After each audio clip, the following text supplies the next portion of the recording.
So today's lesson, we are going to look at typology a little bit. And this is a study, we studied it with the Marina group, and Matthew was there before, but I don't think anyone else has gone over this with us. Yeah. Although you might know the topic, but it's good. I wanted to make sure we have it on recording as well. Typology it's simple, but it's complicated at the same time. The word sounds complicated, but it's actually a very simple idea.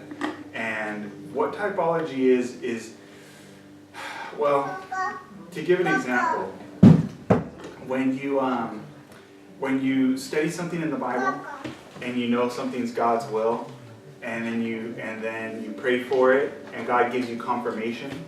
Typology is like confirmation, kind of. It's not something that you want to base your doctrines on, but it's something that confirms what was already clearly taught in the Bible and other places. Does that make sense? So it's an added layer of teaching to let you know you're on the right track in understanding prophecy. That's what it is. Okay. So, typology. What is typology? Oh, the name of the lesson, Jezebel and the Vatican. So we're going to see the comparison between the two, Bible typology. Okay, so what is typology? Let's give an example. This is a famous, clear example from 1 Corinthians chapter 10. And we'll look at verse 11. Now, you could really read verse 1 through 10 to see the idea. And Paul is very clear in his use of language here and describing this history. So, can somebody read verse 11, please? 1 Corinthians chapter 10, verse 11.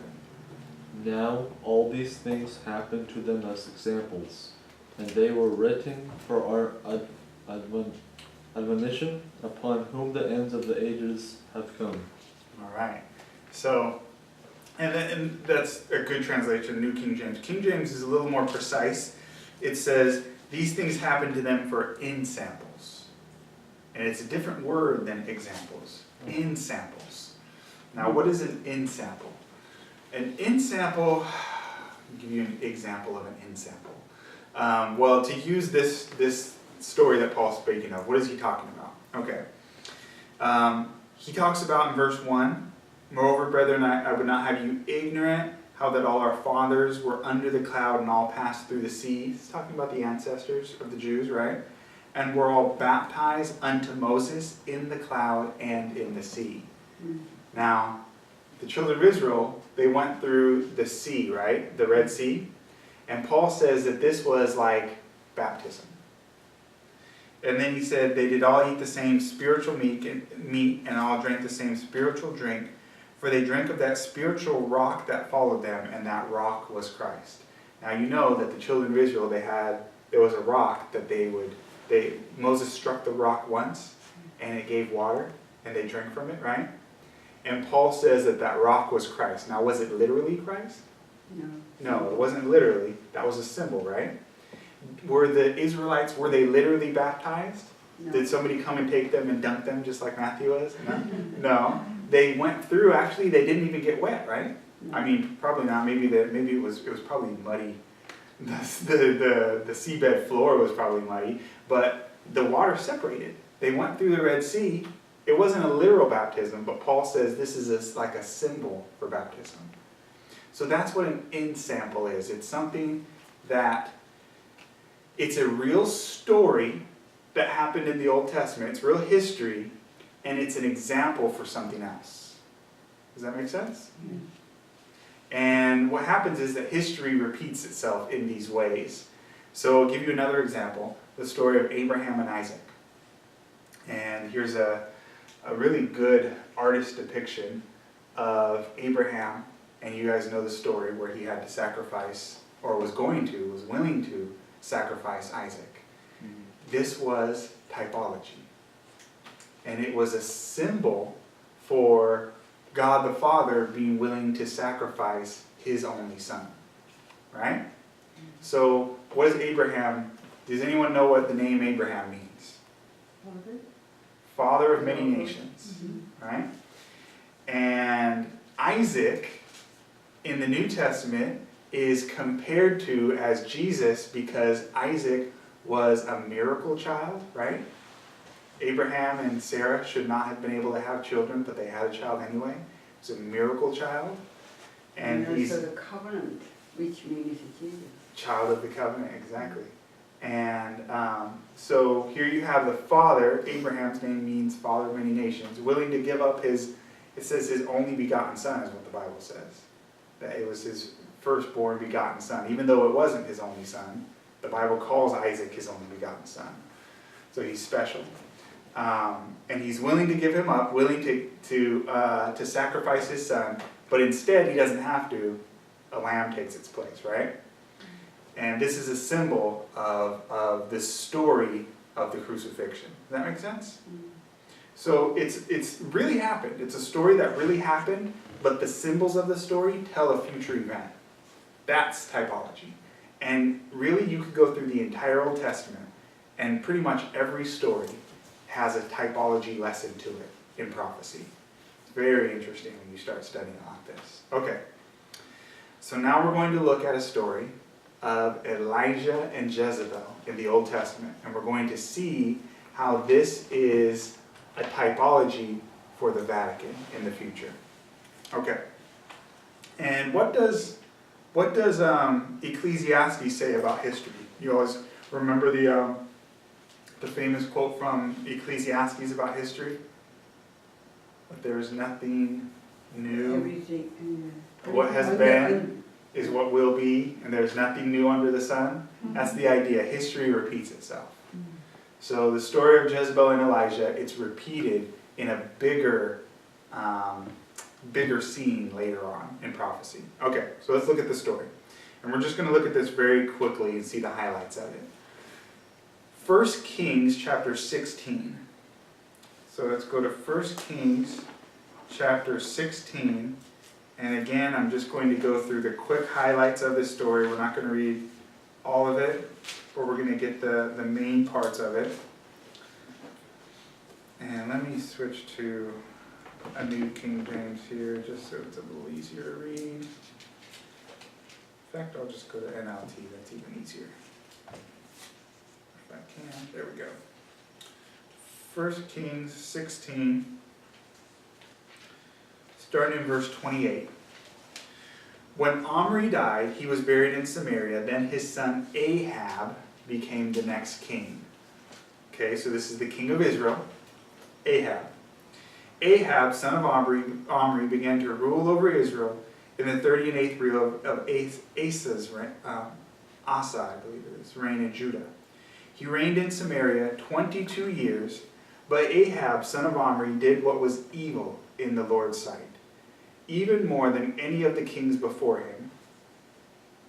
As though it were not enough to follow the example of Jeroboam, he married Jezebel, the daughter of King Ethbaal of the Sidonians, and he began to bow down and worship to Baal. Okay, so the story is, you have this king of Israel, Ahab, and he does evil, and it says he does more evil than any of the kings that were before him. And then it says, as if that was not enough, he did even worse, and he married Jezebel. And who is she the son of? She is the son of Ethbaal. Now you'll notice Jezebel, Ethbaal, all those names end in Baal. They're worshippers of the sun god Baal, and they're Sidonians, and that was the major religion in that area, is sun worship, worshiping Baal. Okay, so here you have the king of Israel marries a pagan woman as his queen, and she's a sun worshiper. So you have Israel and the king, who's the king is the government of Israel, right?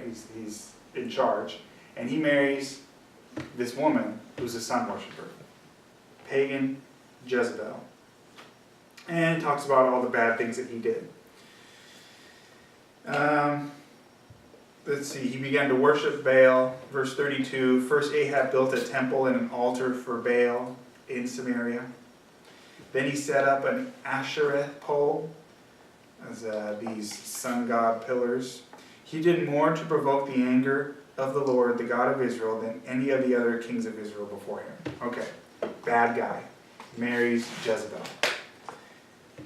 What happens next is because of the evil that is being done in Israel, God promised in Deuteronomy, if the people obeyed him, they will be blessed, and if they disobeyed him, there would be curses, right? So because they disobeyed, and because of this evil that's going on in Israel, they receive a famine. And in those days, when God wanted to show that he was displeased with the people, he simply removed the rain. It just didn't rain. And if you depend on agriculture, it's an agricultural society, your cattle need grass, and you need to grow crops. If it doesn't rain, things die, right? It's a famine. So for 3.5 years, there was no rain. It was a famine. 3.5 years, long time, all right? Let's read it. In 1 Kings chapter 17, verse 1. Now Elijah, who was from Tishbe, he was a Tishbite, in Gilead, told King Ahab, as surely as the Lord, the God of Israel lives, the God I serve, there will be no dew or rain during the next few years until I give the word. So there's no rain. How long does this last? The Old Testament doesn't actually tell us specifically, but the New Testament does. Go to James, and it tells us multiple times, so it must be important. James chapter 5 and verse 17. Can somebody read that for us, please?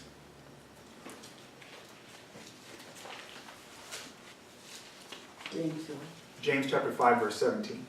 Elijah was a man with a nature like ours, and he prayed earnestly that it would not rain, and it did not rain on the land for 3 years and 6 months.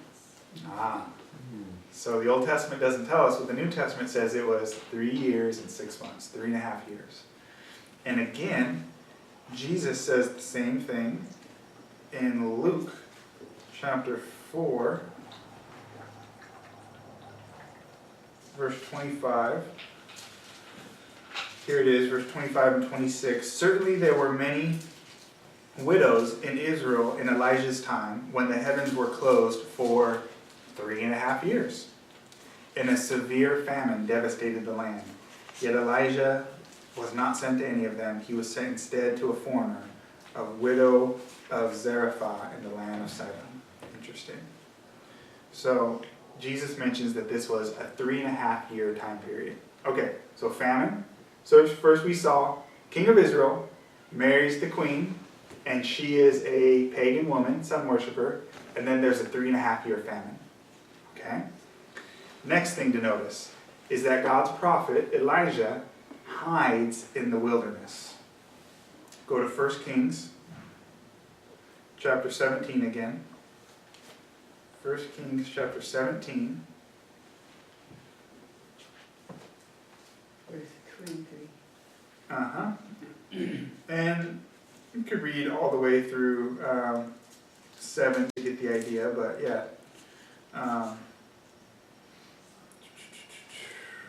Somebody read 2 through 4, please. Then the word of the Lord came to Elijah, leave here, turn eastward and hide in the Kerith ravine, east of the Jordan. You will drink from the brook, and I have ordered the ravens to feed you there.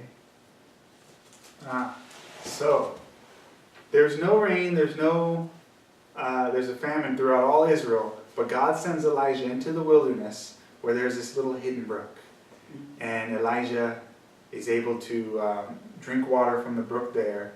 Eventually the brook dries up and God has to send him somewhere else. And he said, and the ravens feed him there. Ravens bring him food. So God's prophet hides in the wilderness during this time period. Okay? The next thing is that God's people are persecuted by Jezebel during this time.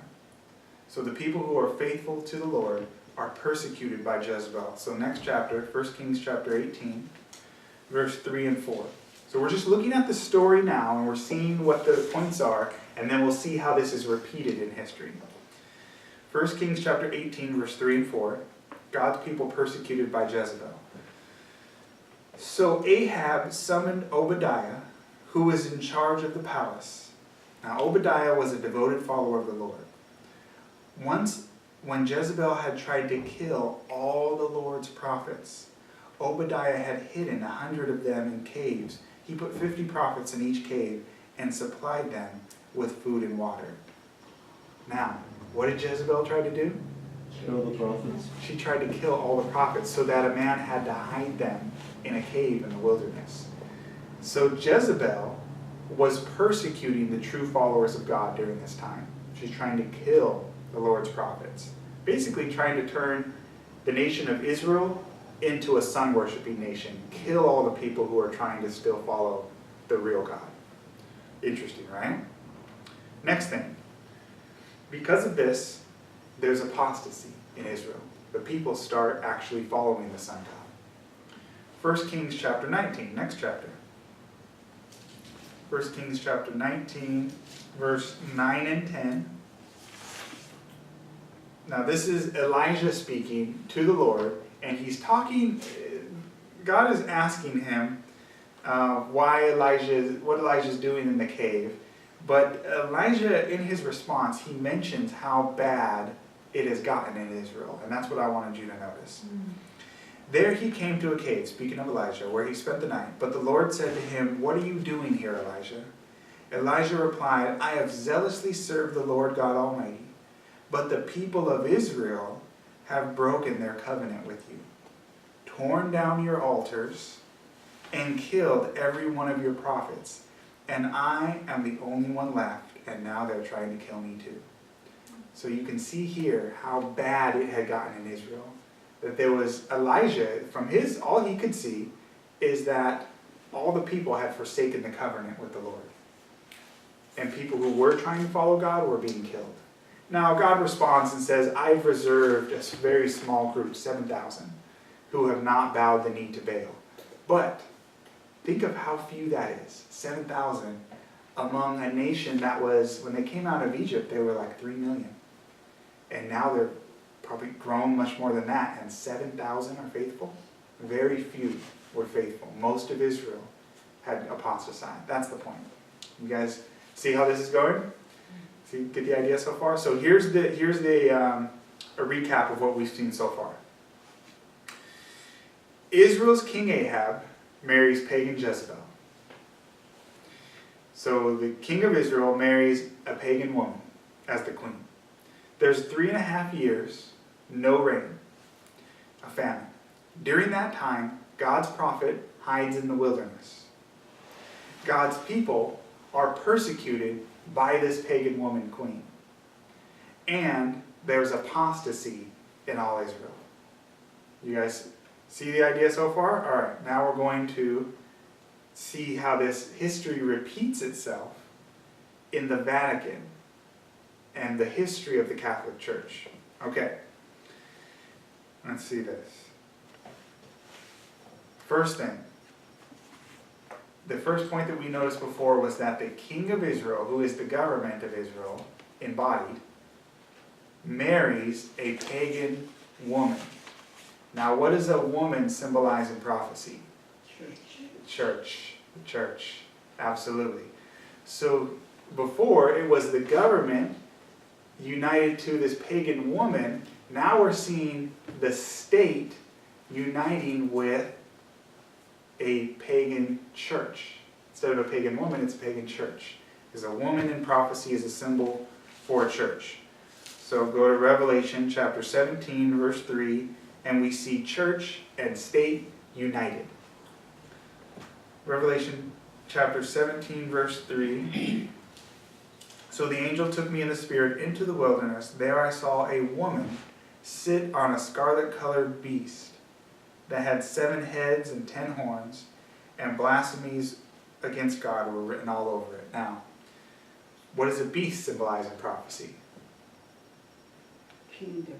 A kingdom. A nation, government, right? So a woman symbolizes a church. That's in Ephesians chapter 5. That's all throughout the Old Testament. The church is called the bride of Christ. So a woman in prophecy is a symbol of a church. A beast is a symbol of a nation or a kingdom. That's in Daniel chapter 7, verse, 23 is very clear. So you have a woman riding a beast. A woman riding a beast. Now when somebody's riding a horse, who does the steering when someone rides a horse? Rider. The rider does, right? So the rider is supposed to be the one in control. But who provides the power? Horse. The horse does. So this is normally how it's supposed to work, is the rider is supposed to be doing the steering, controlling, and the horse is providing all the power and the speed. So this is a woman riding a beast. It's the church controlling the state. We see church and state united. But it's a pagan church. This is a harlot church. So Jezebel was this pagan queen united to the king of Israel, the government. And now we see church and state united with the pagan church united to the government. You guys see that? Mm-hmm. And that's exactly what the Catholic Church was. Church and state united, a pagan sun-worshipping church.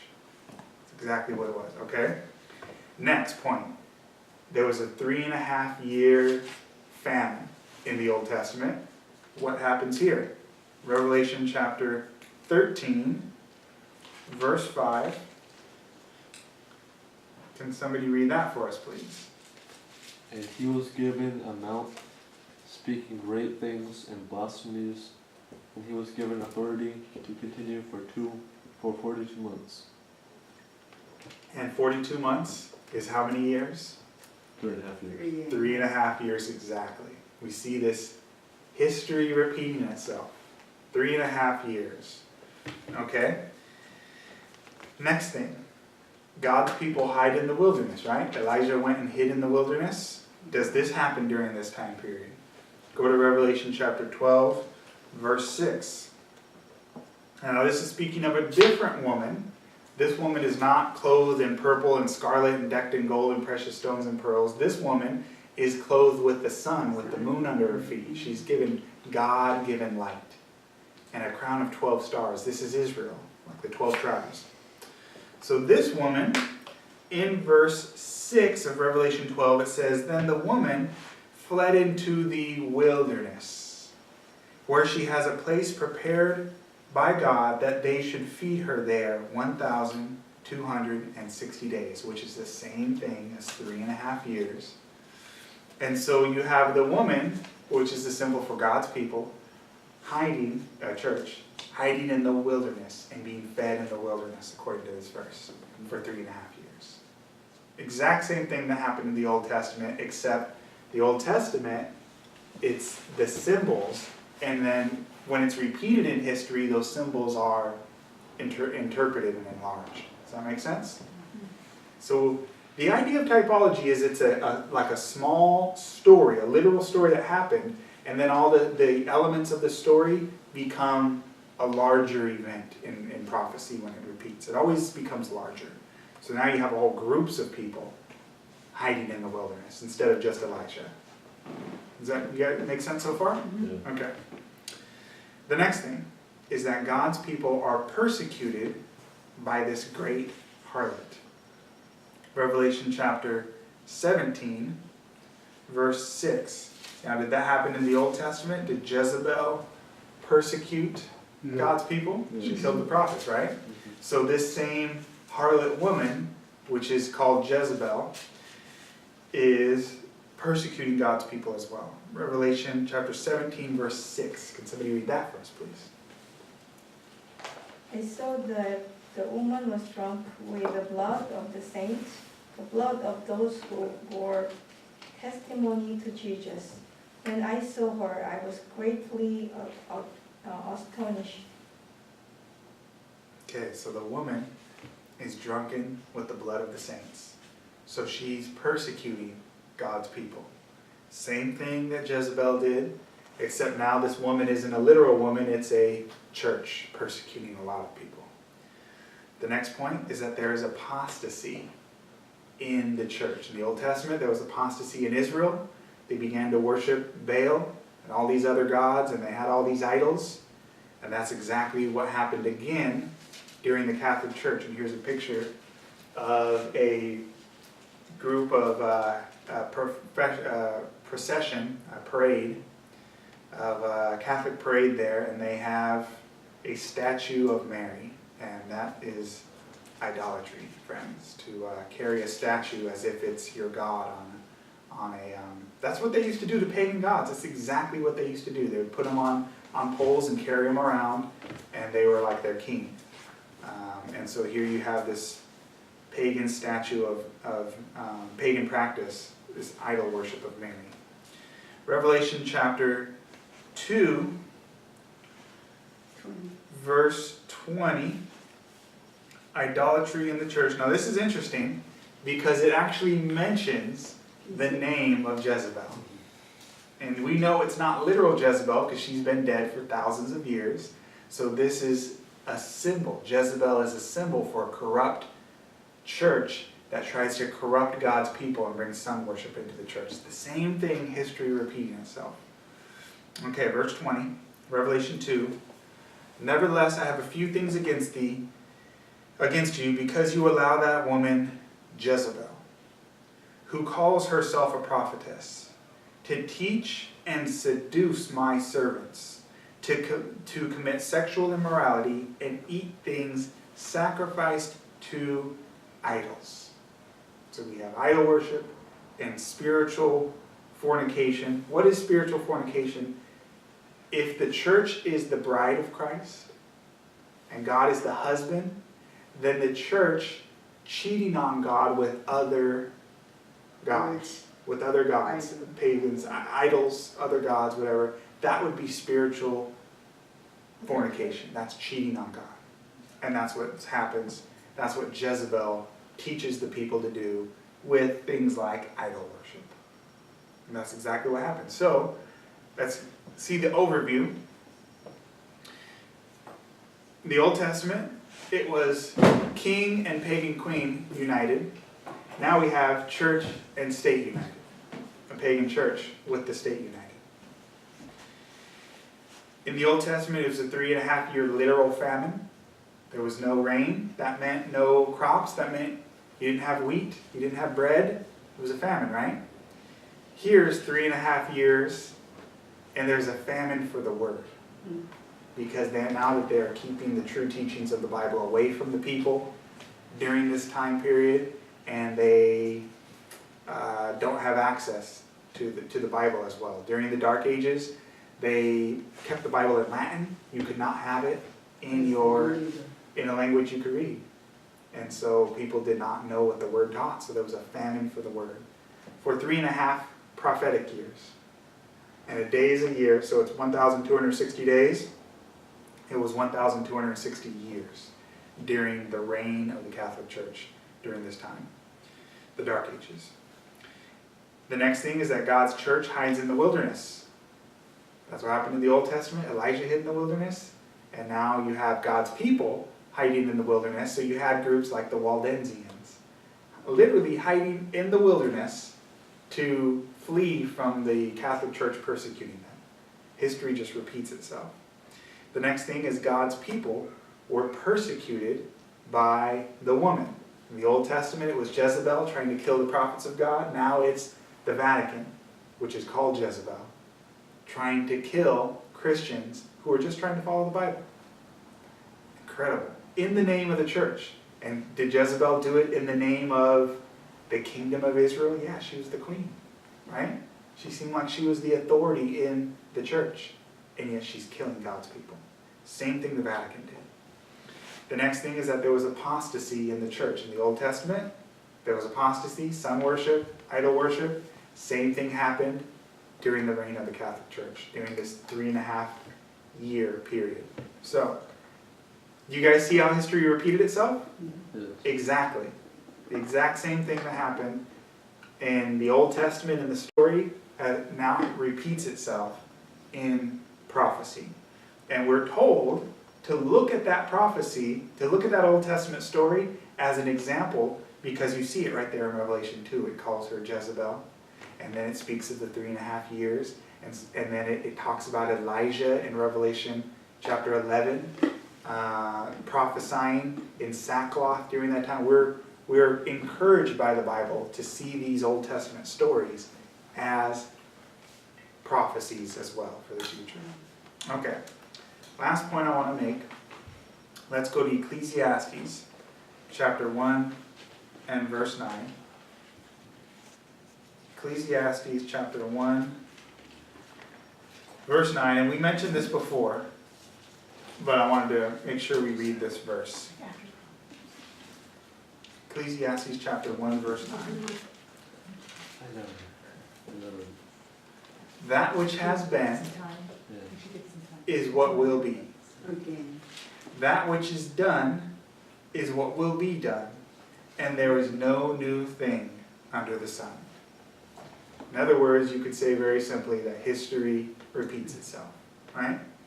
So again, typology, this idea of these Old Testament stories that tell the future events, it's not, I don't go through the Old Testament stories and just try and start figuring out all kinds of prophecies and just making, oh, here's a new prophecy I learned from just reading a story.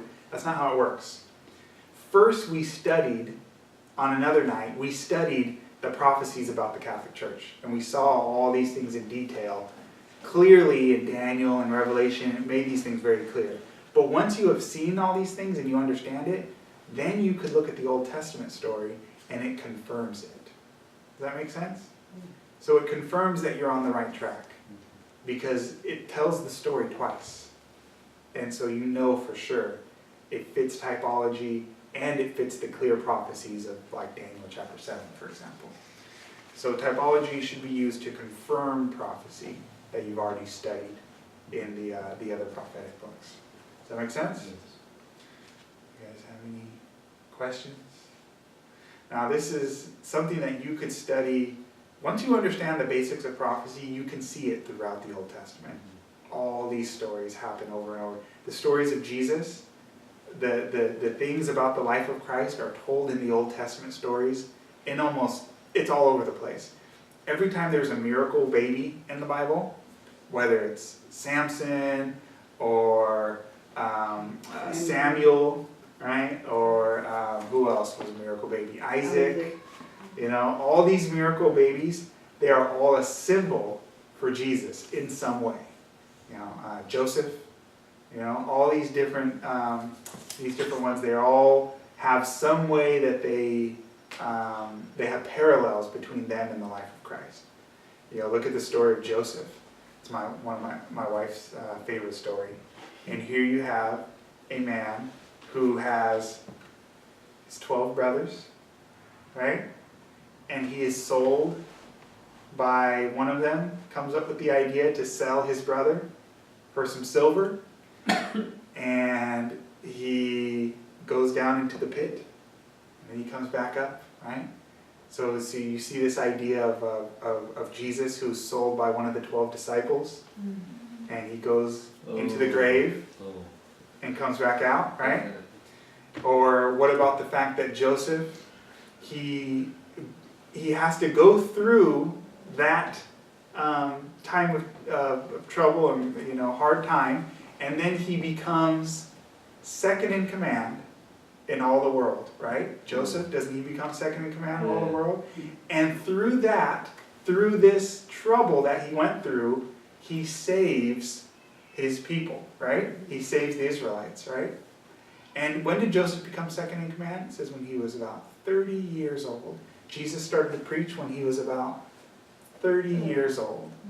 And he became, he's God already, but he's after going and becoming a man and everything, he comes back and he sits on the right hand of the Father, just like second in command of all the world, right? And he saves the world through going through that. So all these stories you can see parallels with the life of Christ. That's just one example. All these different stories. Samson, you can look at the story where Samson brings down the Philistines, and destroys them and kills a whole bunch of them, but he dies in the process, right? That's a typology of Jesus dying and bringing down Satan's kingdom. There's all these stories. So you can see Jesus throughout the Old Testament in these types of stories, and all the different major prophecies are all told in the Old Testament stories. So, any other questions?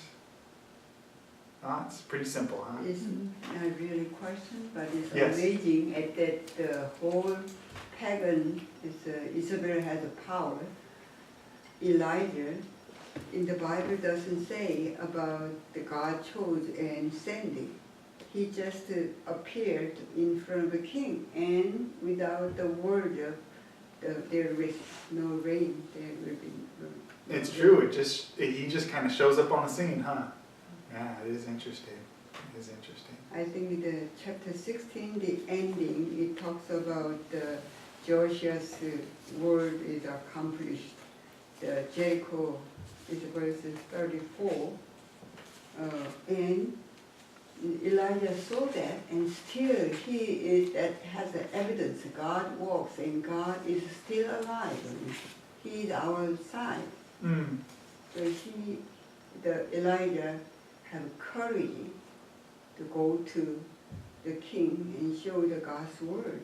It's a good point. I never thought of that. And maybe Elijah was encouraged by seeing the prophecy that Joshua had spoken Yes, being fulfilled. Yes. Yeah, it's a good point. I never noticed that before. Good point. Yeah, and it's 1 Kings 16, verse 34, where the prophecy that Joshua gave, that anyone who rebuilds Jericho, they would lose their children Sons. by trying to do that. Interesting. Cool, good stuff. Any other questions? All right. Why don't we close with the word of prayer? That was a simple lesson, but That was fast. it went quick, huh? Yeah. Yeah. Well, it's already almost But 8. it is very clear. Yeah. Good. Good. Glad it's It clear. is first time for me to. I know the Isabel is already mentioned there, but it's a matching each steps. It is very 3.5 interesting. years. There's more too. I mean, think of the fact that this is the northern kingdom, Israel, right? And there's the southern kingdom of Judah. And the northern kingdom, they go into apostasy first, and they're sent into captivity. Right. And the southern kingdom breaks away from them because they're apostasy, and they stay faithful for a little while. So in the same way, you had the Catholic Church, and then was there a group that broke off from them? The Protestant Reformation, right?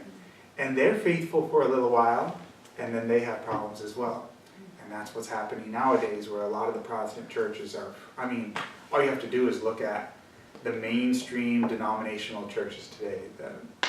These used to be founded by great men, but, and I'm not talking about the people, I'm talking about the leadership, but like the Methodists, the Lutherans, you looked at these main churches, and they're now having,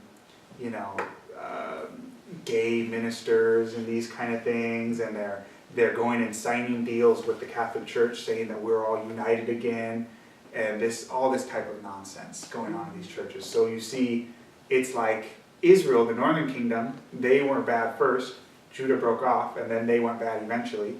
In the same way, you have the Catholic Church, and that was corrupt, and then the Protestants broke off, but then eventually they went corrupt too. And from both, in the Old Testament, a remnant came out of Judah, and now in history, a remnant comes out of the Protestant churches. Right. All the Last history night, repeats in itself. our vesper, the pastor shared the thought and truth about the northern kingdom. Even Ahab is very dark. Almost everybody worship Baal, but God keeps his faithful people unexpectedly. 7,000 is not small number. Yeah, it's a group, So yeah. God is all the time keep his remnant in any era. Yep, absolutely. In that era, the actually wife Isabel control husband. Everything the Ahab listened to. Interesting, yeah. Jezebel was He in had charge. power, just like you tell us the horse and rider. Yeah. Who has we are But she was the control. one in charge. Hmm. Yeah, yeah, Good point. yeah, it's a good point. Absolutely, good point. Good stuff. We could look at typology lessons all night, but why don't we go ahead and close?